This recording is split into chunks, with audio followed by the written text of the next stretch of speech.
هذا مكسور، هذا وسخ ليش؟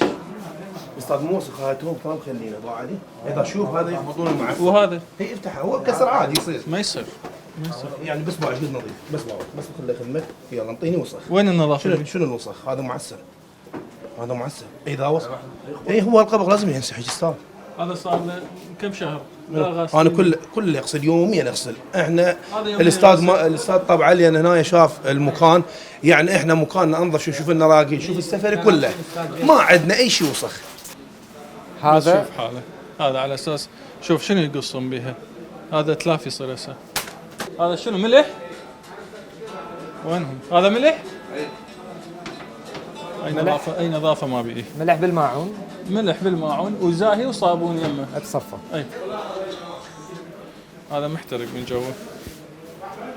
صح. لا تشوفه؟ لا محترق، هذا بعد انتهى، لازم نذبه. اي حتى الساحبه مو نظيفه عندك، دا اشوفه حتى الساحبه مو نظيفه عندك. لازم يصير عندك نظافه، لان بهيج حاله ما نعطيك اجازه تشتغل به.